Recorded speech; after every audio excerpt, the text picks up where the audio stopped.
রাসবিহারীর তৃণমূল প্রার্থী দেবাশিস কুমারের বাড়ি, ফ্ল্যাট সহ তার ৬টি ঠিকানায় ম্যারাথন তল্লাশি দিনভর জোরে আয়কর দফতরের। ক্ষোভ প্রকাশ মমতা বন্দ্যোপাধ্যায়। আর এর পাশাপাশি আমাদের যেদিকে নজর রয়েছে, মহিলা সংরক্ষণ সহ ৩ বিলে আর কিছুক্ষণের মধ্যেই লোকসভায় ভোটাভুটি। সংবেদনশীলতার সঙ্গে সিদ্ধান্ত নিন, সাংসদদের বার্তা দিলেন প্রধানমন্ত্রী। রাষ্ট্রবিরোধী বিল এবং এই বিলকে সামনে রেখে আসলে নির্বাচনী নকশা বদলের চক্রান্ত, এমনই অভিযোগ করছে তৃণমূল ও কংগ্রেস। এই নিয়ে আমরা আলোচনা করব। স্টুডিওতে আমাদের সঙ্গে অতিথিরা রয়েছেন। আর 6 দিন বাকি, আমরা সরাসরি চলে যাব এর মধ্যেই। এই যেটা তৃণমূল অভিযোগ করছে যে একেবারে এজেন্সি হানা দিল, যেভাবে সক্রিয়তা, সেটা প্রতিহিংসার রাজনীতি করছে বিজেপি। সরাসরি কথা বলবো। আমাদের সঙ্গে রয়েছেন আমাদের দুই প্রতিনিধি, পার্থপ্রতিম ঘোষ এবং সন্দীপ সরকার। কারণ রাসবিহারীর তৃণমূল প্রার্থী দেবাশিস কুমারের বাড়ি, ফ্ল্যাট সহ তার ৬টি ঠিকানায় ম্যারাথন তল্লাশি অভিযান চালিয়েছে আয়কর দফতর। প্রথমেই চলে যাব পার্থর কাছে। পার্থ, তুমি এই মুহূর্তে যেখানে রয়েছে, অর্থাৎ দেবাশিস কুমারের বাড়িতে, এখনো তল্লাশি চালাচ্ছেন আধিকারিকরা? দেখো, ভোর ৫টা থেকে এই মুহূর্তে সন্ধ্যে ৬টা ১৩ ঘন্টা ধরে তল্লাশি অভিযান সেটা চলছে মনোহরপুকুর রোডে দেবাশিস কুমারের এই বাড়িতে। এবং সেক্ষেত্রে তুমি জানো, দেবাশিস কুমারকে এর আগে দুবার তলব করেছিল ইডি, এবং সেই তলবের পর ইডি যে তথ্য সংগ্রহ করেছিল সেই তথ্যের উপর ভিত্তি করেই কিন্তু তাদের সন্দেহ হয় যে আয়ের সঙ্গে সঙ্গতিহীন সম্পত্তি সংক্রান্ত বিষয়, এবং সেই তথ্য তারা ইনকাম ট্যাক্স ডিপার্টমেন্টের কাছে তুলে দেয়। এবং তারই পরিপ্রেক্ষিতে আজকে ভোর থেকে একেবারে ইডির আধিকারিক তারা চলে এসেছেন বাড়ির ভিতরে। ইডির অফিসাররা 2টি ফ্লোর, সেই 2টি ফ্লোরে এখনো পর্যন্ত রয়েছে। এবং একেবারে গেট থেকে যদি ছবিটা আমার সহকর্মী দেখাচ্ছে, সেক্ষেত্রে ছবিটা দেখতে পাচ্ছ যে কিছুক্ষণ আগে এখানে বিক্ষোভ প্রদর্শন করা হচ্ছিল। তারপরে দেখলাম কেন্দ্রীয় বাহিনী যারা নিরাপত্তায় ছিলেন সেই সংখ্যা আরও বাড়ানো হয়েছে। এবং বাড়িতে এখনো পর্যন্ত যে তল্লাশি অভিযান, সেই তল্লাশি অভিযান ভোর ৫টা থেকে সন্ধ্যে ৬টা ১৩ ঘন্টা ধরে যা শুরু হয়েছিল সেটা কিন্তু এখনো পর্যন্ত চলছে। পাপিয়া, অর্থাৎ পার্থ বলল ১৩ ঘন্টা ধরে এখনো তল্লাশি চলছে। সেটা এই মুহূর্তে নির্বাচনী কার্যালয়ের ছবিটা কি, সেখানে কি তল্লাশি শেষ হয়ে গেছে? জানাবেন আমাদের অপর প্রতিনিধি সন্দীপ সরকার। সন্দীপ, কি তথ্য পেয়েছেন আয়কর দফতরের আধিকারিকরা? দেখো, দেবাশিস কুমারের বাড়ির পাশাপাশি তার নির্বাচনী যে কার্যালয়, বাড়ি থেকে ঢিলছোড়া দূরত্বে, সেখানেও শুরু হয়েছিল একই সময়। এর পাশাপাশি দেবাশিস কুমারের শ্বশুরবাড়িতে, সেখানে তল্লাশি অভিযান চলে। এবং দেবাশিস কুমারের কাউন্সিলর হিসেবে তার 85 নম্বর ওয়ার্ডের যে কাউন্সিলর অফিস, সেখানে তল্লাশি অভিযান চলে। তো সেই তার শ্বশুরবাড়ি এবং তার যে কাউন্সিলর হিসেবে তার যে অফিস, সেই দু জায়গায় তল্লাশি অভিযান দুপুর নাগাদ শেষ হয়ে গিয়েছিল। কিন্তু বিকেল পর্যন্ত, প্রায় 11 ঘন্টা পর বিকেল 4টে নাগাদ তার যে নির্বাচনী কার্যালয়, ঠিক আমার পিছনে যেটা দেখতে পাচ্ছ নির্বাচনী কার্যালয়, এই নির্বাচনী কার্যালয় থেকে ইনকাম ট্যাক্সের আধিকারিকরা বেরিয়ে যান। এবং কেন্দ্রীয় বাহিনী যে নিরাপত্তা দেওয়ার দায়িত্বে যাদের ছিল তারাও বেরিয়ে যায়।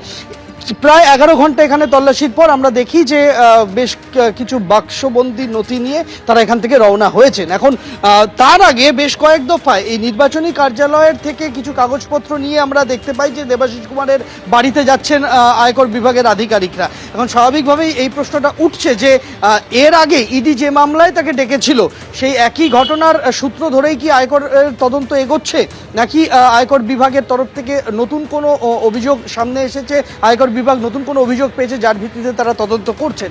এখন নির্বাচনী যে কার্যালয় রয়েছে, এই নির্বাচনী কার্যালয়ে আজকে সকাল থেকে যখন তদন্ত প্রক্রিয়া চলে, তো তার আগে তার মধ্যে কাউকে ঢুকতে দেওয়া হয়নি, কাউকে বেরোতে দেওয়া হয়নি। মাঝে তার যে নির্বাচনী দায়িত্বপ্রাপ্ত যে তার যে এজেন্টরা রয়েছেন, তাদের মধ্যে কয়েকজন আসেন, তারা দাবি করেন যে তারা ভেতরে যাবেন, তাদের কিছু নির্বাচন কমিশনকে জমা দেওয়ার কিছু নথিপত্র রয়েছে, যেটা আজকে নির্দিষ্ট সময়ের মধ্যে তাদের জমা দেওয়ার কথা। তাদের অনুমতি দেওয়া হোক কয়েকটা কাগজ নাম বের করে আনার জন্য, কিন্তু তাদেরকে কোনোভাবেই ভেতরে প্রবেশ করতে দেওয়া হয়নি। এবং তারপর একেবারে যখন আয়কর বিভাগের আধিকারিকরা বেরিয়ে যান, তারপরে আমরা দেখলাম যে তার যারা নির্বাচনের দায়িত্বে যারা রয়েছেন, তৃণমূল কংগ্রেসের কর্মী যারা, তাদের মধ্যে কয়েকজন ভেতরে ঢুকেছিলেন। কিন্তু বাড়িতে যে জিজ্ঞাসাবাদ প্রক্রিয়া, সেই জিজ্ঞাসাবাদ প্রক্রিয়া, তদন্ত প্রক্রিয়া এখনও জারি রয়েছে, যেটা পার্থ জানালো। কিন্তু নির্বাচনী কার্যালয়ে যেটা চলছিল সেটা বিকেল 4টে শেষ হয়েছে। পাপিয়া, ধন্যবাদ তোমাদের দুজনকে। মমতা বন্দ্যোপাধ্যায় একেবারে ভোটের মুখে এজেন্সির এই সক্রিয়তা নিয়ে প্রশ্ন তুলেছেন। বাংলায় কালো টাকার হুন্ডি নিয়ে বসে আছেন, আর তৃণমূলের অফিসে রেড করছেন, আমার প্রার্থীর বাড়িতে রেড করছেন, আমার নিরাপত্তা রক্ষীদের রেড করতে আসছেন। দেবাশিস কুমারের বাড়িতে আইটি রেড নিয়ে ক্ষোভ প্রকাশ করে কি বলেছেন মমতা বন্দ্যোপাধ্যায়, দেখুন। জবাব দিন, আপনি বলেছিলেন দেশে কালো টাকা ফিরিয়ে আনবেন। নোটবন্দি করে সবার টাকা কেড়ে নিয়েছিলেন, কাউকে টাকা কালো টাকা আনতে পেরেছিলেন? আজকে কালো টাকার হুন্ডি নিয়ে বাংলায় বসে আছেন, আর তৃণমূল কংগ্রেস পার্টির অফিসে রেড করছেন, ক্যান্ডিডেটের বাড়িতে গিয়ে রেড করছেন, আমার প্লেন রেড করতে আসছেন, আমার সিকিউরিটিতে রেড করছেন। নির্লজ্জ বেহায়া একটা রাজনৈতিক দল সামনাসামনি লড়াই করতে পারে না, ভীতু কাপুরুষ। ওদের বিসর্জন দিন, জানে সামনাসামনি লড়াই করতে ওরা পারবে না, মানুষের ভোটে জেতার ক্ষমতা নেই। তাই central force, income tax, ED, CBI, পুরো ভারত সরকার, বিজেপি সব রাজ্যের সব এসে বসে গেছে। তাও বলে দেখুন, লড়াই করছি একা, আমি একা নই। আমি যদি একা হই, আমার সাথে 100 ভাগ মানুষ আছে। গণতন্ত্রে বুলেট নয়, ব্যালট, এটা মাথায় রাখবেন। ওরা পার্টি অফিসে চেক করতে পারে, ওরা যে অবস্থায় গেছে, মানে শেষ মরণ কামড়, ওই মরণ কামড়ে বিষটা ভেঙে দিতে হবে। ওই কোনো ভ্যালু নেই, ইলেকশনের পরে জিরো। এখন সব দেখাচ্ছে, দেখেছেন আপনারা, ইলেকশনের আগে ইডিটিটি করে, সিবিআই টিবিআই করে, তারপরে আজ পর্যন্ত কোনো কেস ফয়সালা করতে পারে না। নির্লজ্জ। সুপ্রিম কোর্ট ওদের বলেছিল তোতা পাখি। আমি পরিষ্কার আপনাদের বলছি, কোনো ভয় পাওয়ার কারণ নেই। আমি যদি ভয় না পাই, আপনারা কেন করবেন, ভয় পাবেন? অর্থাৎ মমতা বন্দ্যোপাধ্যায় বলছেন ভয় পাওয়ার কোনো কারণ নেই। যেভাবে সাঁড়াশি চাপ আমরা আজকে দেখলাম, একেবারে ইডি এবং আইটি রেড। আমি এখানেই বিজেপির প্রতিনিধি স্বপন দাসের কাছে আসবো। স্বপন দা, একেবারে দেবাশিস কুমারের বাড়ি, ফ্ল্যাট সহ নির্বাচনী কার্যালয়ে যেভাবে আইটির আধিকারিকরা হানা দিচ্ছেন, তল্লাশি চালাচ্ছেন, এখনো পর্যন্ত তাতে মমতা বন্দ্যোপাধ্যায় বলছেন যে মরণ কামড়ের বিষ দাঁত ভেঙে দেব। ইডি যে কোনো জায়গায় তো যখন খুশি রেড করতে পারে, তাদের কাছে যদি রিজনস টু সাসপেক্টস যদি হয় তো তারা তো করতেই পারে, এটা তো কোনো অসুবিধা নেই। ইডির অথরিটি আছে, ইডিকে সেই পাওয়ার দেওয়া আছে, তাদের কাছে অভিযোগ এসছে এবং সেই অভিযোগের ভিত্তিতে সে দেবাশিস কুমার বলে নয়, যে কোনো কুমারের বাড়িতে তারা হানা দিতেই পারে। আজকে বোধহয় দেবাশিস কুমারের বাড়িতে যেটা গেছে সেটা বোধহয় খুব সম্ভবত ইনকাম ট্যাক্স সেখানে রেড করেছে।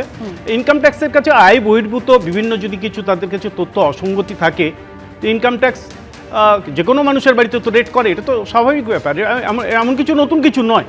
তার আগের নির্বাচনের হলফনামা, এবারের নির্বাচনের হলফনামা, তার সঙ্গে তার জীবনযাত্রার মান, এই কিছু খতিয়ে দেখে ইনকাম ট্যাক্সের মনে হয়েছে যে তিনি কিছু হিসেব লুকোচ্ছেন, কিছু আয় লুকোচ্ছেন, তার জন্য ইনকাম ট্যাক্স রেড করতে পারে। ও নোটিশ আমাদেরকেও দেয়, আমাকেও দিয়েছে, আমি গেছি তাদেরকে বুঝিয়ে দিয়েছি। তো এটা বোধহয় নতুন কোনো ব্যাপারটা নয়। তো বাকি যাদের কাছে আছে আমরা তো কেন বলছি না? আজকে ডিসিপালের বাড়িতেও ইডি রেড করেছে, আমরা কেন সেটা বলছি না? ডিসিপাল তো কোনো রাজনীতির সঙ্গে যুক্ত নয়। মার্লিন গ্রুপের মহতার বাড়িতে রেড করেছে, তার অফিসে রেড করেছে। তো মার্লিন গ্রুপ তো আর কোনো বিজেপির সঙ্গে তার লেনাদেনা নেই, বা এই নির্বাচনে কোনো লেনাদেনা নেই, তো তার বাড়িতেও গেছে, এরকম বহু জায়গায় করেছে। তো এটা নিয়ে এত অবাক, এত চেঁচামেচি করার কোনো কারণ আছে বলে আমি মনে করি না। স্বপন দা বলছে এটা নিয়ে এত চেঁচামেচি করার কোনো কারণ নেই। আমি তৃণমূলের প্রতিনিধি অনির্বাণ বন্দ্যোপাধ্যায়ের কাছে আসবো। অনির্বাণ, শুভেন্দু অধিকারী বলছেন যে অবৈধ সম্পত্তি যদি থাকে তাহলে রেড হবে, এটা তো খুবই স্বাভাবিক ব্যাপার। সেটা তো নিশ্চয়ই, অবৈধ সম্পত্তি যদি থাকে তাহলে রেড হবে, রেডের নামে প্রহসন হবে, তারপরে কিছু কিছু ক্ষেত্রে গ্রেপ্তারি হবে, জেলে রাখা হবে, এবং তারপরে ট্রায়াল যদি কোনো কারণে ধরুন ভুলবশত শুরু হয়ে গেল, জেনারেলি হয় না, 90% বেশি মামলায় ট্রায়ালটাই শুরু হয় না, যদি বাই চান্স হয়ে যায় দেখা যাবে 99% ক্ষেত্রে সে সসম্মানে, যাকে বলে অ্যাকুইটেড, অর্থাৎ মুক্ত করে দেয় আদালত। আমি একটা ছোট্ট উদাহরণ দিই। মাত্র কয়েক মাস আগে দিল্লি বিধানসভা নির্বাচনের পূর্বে আমরা দেখলাম যে আপ সরকার বা আপ দলের একাধিক মন্ত্রী নেতা, খোদ মুখ্যমন্ত্রী অরবিন্দ কেজরিওয়ালকে অবধি জেল যাত্রা আমাদের দেখতে হয়েছিল। কিছুদিন আগে যখন দিল্লির আদালতে ট্রায়াল চলেছে, গোটা মামলাটিতে কী রায় হয়েছে, আদালত প্রত্যেককে, ইনক্লুডিং অরবিন্দ কেজরিওয়াল, প্রত্যেককে সসম্মানে তাদেরকে অ্যাকিউট করেছে, মুক্ত করেছে, এবং ইডিকে যা নয় তাই বলেছে, এটা আদালতের ভাষায় যা নয় তাই বলেছে, ন্যূনতম তথ্য প্রমাণ ইডি পেশ করতে পারেনি। এবং আপনি ভেবে দেখুন, এটা বিধানসভা নির্বাচন যখন দিল্লির সামনে রয়েছে, বিজেপির তরফ থেকে একের পর এক এই অভিযোগ তোলা হয়েছে, ইডি একের পর এক আপ নেতাদের গ্রেপ্তার করেছে, মুখ্যমন্ত্রীকে অবধি ছাড়েনি, এবং তারপরে যখন বিধানসভা নির্বাচন হয়ে গেছে, ট্রায়ালটা শুরু করার যখন পরিস্থিতি তৈরি হলো, তখন এক বিন্দু প্রমাণ দিতে পারলো না। হেমন্ত সোরেনের ক্ষেত্রে এক ঘটনা, অরবিন্দ কেজরিওয়ালের ক্ষেত্রে এক ঘটনা, এবং সবচেয়ে বড় কথা, আমাদের রাজ্যে নিরিখে যদি আমি ফেরত আসি, 2012-13 সালে যখন সারদা বা চিটফান্ডের বিভিন্ন মামলাগুলি তদন্ত সিবিআই শুরু করে, আজকে 2026 সাল, প্রায় 14 বছর হতে চলো, 14 বছর। এই 14 বছরে আপনি আমাকে বলুন সেই চিটফান্ডের মামলা সারদা হোক বা বাকি কতটুকু এগিয়েছে?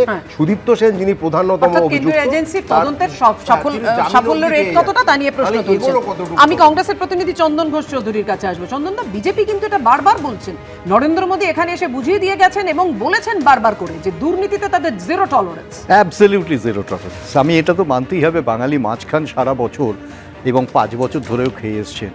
এই বাঙালির মাছকে নিয়ে আজকে প্রশ্ন তোলা হচ্ছে, আজকে আমাদের উত্তর দিতে হচ্ছে, আজকে আমাদের আলোচনা করতে হচ্ছে। ইডি সিবিআইয়ের ভূমিকা ঠিক একইভাবে, যেটা অনির্বাণ বললেন, একইভাবে এই মামলাটা আমরা করেছি সারদা এবং নারদা। আজও আমরা প্রশ্ন তুলি যে এই মামলা আদৌ আছে না নেই, এটা নিয়েই আমাদের সন্দেহ আছে। সুতরাং বাঙালি মাছ খায়, এটা সবথেকে বড় প্রশ্ন এই নির্বাচনকে ঘিরে, এবং তার সাথে ইডি সিবিআই যোগ হবে, একটা ন্যারেশন তৈরি করতে হবে। আমি তোমাকে একটা পরিষ্কার কথা বলি, সারা বছর পড়ে থাকে আর নির্বাচনের আগে এসে ইনকাম ট্যাক্স হঠাৎ একটা সাধুত্ব প্রভুত্ব নিয়ে ওখানে রেড করে।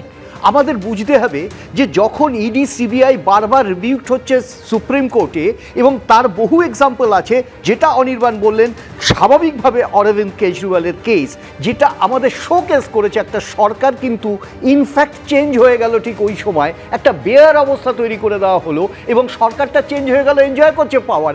এই পাওয়ার ইকুয়েশনকে কারা ইনফ্লুয়েন্স করছে এগুলো বোঝার আছে। আর আমি সবথেকে বড় প্রশ্ন সামনে রাখবো, যখন পশ্চিমবাংলার নির্বাচন, সেক্ষেত্রে একটা ব্যাপকতম অপটিক্স তৈরি করা যায়, হয় এদিকে না হলে ওদিকে, মাঝখানেও কিন্তু একটা স্পেস আছে, এবং সেই স্পেসে আমরা প্রশ্ন তুলতে পারি। হেমন্ত বিশ্ব শর্মা এখানে এসে প্রচার করছেন, ওনার বিরুদ্ধে কেসেসগুলো কি হলো? রমেশ পারিয়াল কোথায় আছেন? রানায়ণ রানে কোথায় আছেন? আমাকে বলবে ভারত সফর করছে, আমার অধিকার আছে ভারত সফর করার, এই কারণে আমি জাতীয় কংগ্রেস। আমি বলবো ইয়েদুরিয়াপ্পা কোথায়, রেড্ডি ব্রাদার্সরা কোথায়? যখন দেখা যায় ইকুয়েশনটা মিট করে না, তখন প্রশ্নগুলো ওঠে, হয় এই দুটো দল অপটিক্স তৈরি করছে, তা না হলে এরা শুধু নির্বাচনের সময় এই সূত্রগুলোকে প্রমাণ করবার চেষ্টা করে, শুধু নির্বাচনের বেনিফিট পাওয়ার জন্য। পাপিয়া, আমি এখানে আসবো প্রাক্তন পুলিশ কর্তা অরিন্দম আচার্যর কাছে। অরিন্দম দা, দেবাশিস কুমারের ঠিকানায় যেভাবে আইটি রেড হলো, এখনো তল্লাশি চলছে, তাতে তৃণমূলও বিক্ষোভ দেখায়, কিন্তু প্রশ্নটা এখানে যে নির্বাচনী কার্যালয়ে আয়কর হানা কেন? না যে সূত্র মারফত যে খবর পাওয়া যাচ্ছে যে একেবারে আয়ের সঙ্গে সঙ্গতিহীন সম্পত্তি, যে কারণে সেই তথ্য পাওয়ার জন্যই আইটি রেড চালাচ্ছে। দুটো ওপিনিয়ন আছে এখানে। সাধারণ মানুষের যে বক্তব্যটা, সেটার যেমন সারবস্তা আছে, যে ইলেকশনের আগে কেন এরকম রেট হচ্ছে, যেটা অনির্বাণবাবু বললেন আর দাদাও বললেন। আবার আরেকটা রয়েছে যে আমাদের এনফোর্সমেন্ট ডাইরেক্টরের কিন্তু এরকম কোনো রুলস রেগুলেশন নেই যে বৃষ্টির মধ্যে হবে না, ঝড়ের মধ্যে হবে না।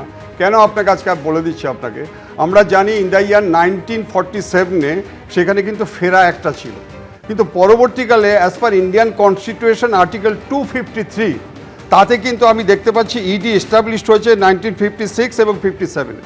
কিন্তু আপনাকে মনে রাখতে হবে যে ফেমা থেকে শুরু করে আজকে আপনি পিএমএলএ অ্যাক্ট, যেটা এটা নিয়ে আপনারা আলোচনা করছেন, পিএমএলএ অ্যাক্ট হচ্ছে 2002 সালে। 2002 সাল থেকে কিন্তু আজকে অ্যাকশন হচ্ছে, prevention of money laundering act. এই অ্যাক্টে একটা রয়েছে, আমি আপনাকে একটু সেকশনটা বলে দিচ্ছি। 50-তে রয়েছে under section, can directly search and seizure without calling any person and acceptable as evidence. এখানে কোনো নিয়ম নেই। যেমন আপনারা আজকে বলছেন যে হিসাব বহির্ভূত পাওয়া গেছে, তারা করতেই পারে, কিন্তু আপনাদের মনে হচ্ছে, মনে একটা জিনিস ভাবতে হবে যে ইডি যে আজকে অ্যারেস্ট করছে, আপনারা অরবিন্দ কেজরিওয়ালের সম্পর্কে বলছেন, আপনি বলুন তো 3 মাস 4 মাস জেলে ছিল, কতদিন সে জেলে ছিল? জেল থেকে যখন বেরিয়েছে ডিফার্মেশন হয়েছে তার এগেনস্টে, যে আমাকে অবৈধভাবে রাখা হয়েছে, তা হয় না। আজকে সুপ্রিম কোর্টে আমরা দেখতে পাচ্ছি এক এক সময় বলছে যে মদ দিয়ে এই হয়েছে ওই হয়েছে বলে বেল দিল না, বা দিনের পর দিন আমরা দেখতে পাচ্ছি একজন মুখ্যমন্ত্রীকে আটকে রেখেছিল, তিহার জেলে পর্যন্ত পাঠিয়েছিল, কিন্তু যখন বেরোয় তাহলে তাকে ইললিগাল ডিটেনশন করা হয়েছে, তার জন্য কি ডিফামেশন সুট করেছে? একেবারে এখানে তৃণমূল প্রশ্ন তুলছে এই আইটি রেড নিয়ে, যে ভোটের সময় কেন এই সক্রিয়তাগুলো বাড়ে। মহিলা সংরক্ষণ সহ 3 বিলে আর কিছুক্ষণের মধ্যেই লোকসভায় ভোটাভুটির জন্য লোকসভায় হাজির তৃণমূলের 21 জন সাংসদ। এই মুহূর্তে অমিত শাহ সরাসরি বক্তব্য রাখছেন, দেখাবো, কারণ অমিত শাহর বক্তব্যের শেষের পরই হবে মহিলা সংরক্ষণ সহ 3 বিলে ভোটাভুটি সরাসরি।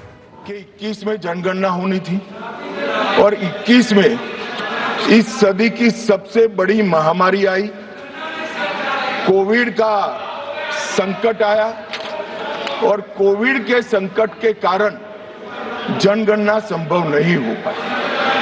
कोविड का संकट समाप्त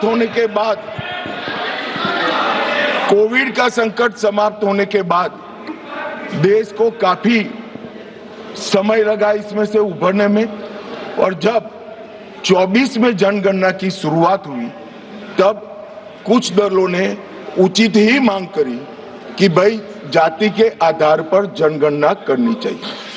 सरकार ने अनेक दलों के साथ चर्चा की, अनेक जाति समूहों के साथ चर्चा की, कई सारे सामाजिक ग्रुपों के साथ चर्चा की, कुछ सरकारों से भी चर्चा करी, राज्य सरकारों से, और बाद में निर्णय करा 25 में कि हम जाति जनगणना कराएंगे।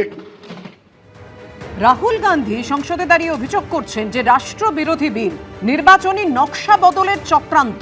কি অভিযোগ করেছেন দেখুন। I will leave it to your imagination, but the powers that be know exactly why he's doing it. Sir, the truth is the magician has been caught. The magician of Balakot, the magician of demonetization, the magician of Sindoor has suddenly got caught. Why? Because he was...